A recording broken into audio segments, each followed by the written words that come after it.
can work with these individuals? Absolutely, we can. And another thing is there's a lot of inconsistencies that they're seeing with their current bank, where one time they're happy with them, 6 months later, financially we're doing better, but now we don't have that feel good relationship. So let's say you have a high-risk customer, from a high-risk industry, such as commercial real estate, come to you. How is the way you look at them going to be different from how another bank looks at them? Really, we come in with the attitude is, let's meet. We can't just, go out there and shoot emails. Let's meet. And So they you don't sit just down. judge them by the numbers, you sit down. Absolutely. Sit down, and the first thing we ask them, very important, is how can we help you? Okay. How can we help? Because we build this bank one customer at a time, and when we enter into an agreement, a relationship, people are banking with us for that relationship. So we want to be there for them. Everybody wants to be your bank when times are good, but when times are bad, that's when you need your bank to be there for you. So we sit down. How can we help you? Is the first thing we ask. Sometimes it's, hey, help me help you. We need to do this, we need to do that, but have that relationship. What problems are they bringing to you that you then help them with? It sounds like they're always money problems. Is it they're trying to expand, they're dealing with debt? What scenarios are common among your clients?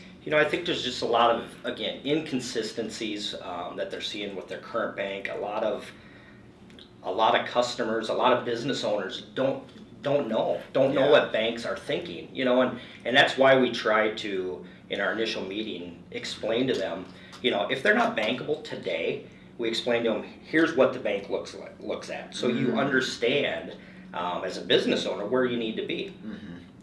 We work with one of the big banks, and one thing that's frustrating is every 4 to 6 months there's a new business banking manager in there. So even though we try to build a relationship so that when weird things come up, you have somebody who knows the business, can help you through that, they continue to rotate human resources in that bank. How many venture bank locations do you have? We have 3 locations: Bloomington, Golden Valley, and Eagan.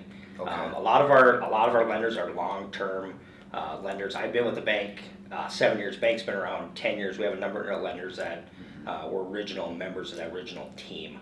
But that's a good point. We are seeing a lot of that. And business owners are tired of telling their same story over and over again to a new lender. Yeah. What advice do you have for business owners when they're preparing to meet with a banker?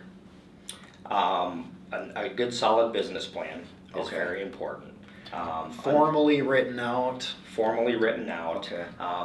Understanding your financials as well, and it's not always the cheapest, but surround yourself with good people, whether it's a good CPA, a good attorney, a good advisor. That's going to help you. Going into an initial meeting, you have good financials, a good business plan. But if you really don't understand the financials, bring your CPA with you to that initial meeting. If somebody doesn't have a good CPA, can they contact you? Do you know some throughout the Twin Cities? Absolutely. A good referral source of our bank are CPAs, and vice versa. And if we can reciprocate that referral, that's great. That makes sense. Nate, when you're meeting with these frustrated business owners, what types of questions are they asking, and what are you telling them? Well, the first phone call, the first thing usually they ask is, are you actively lending today? And yes, we are. All banks are really actively lending out there. We need loans, and venture bank, the greatest growth we've had is during the recession. So we've never stopped lending. Lending is very important. We need loans today. So yes, we are actively lending.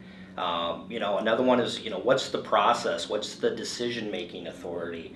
They're really frustrated with, the lender goes out there, their previous relationship sells it, but then he's got no control.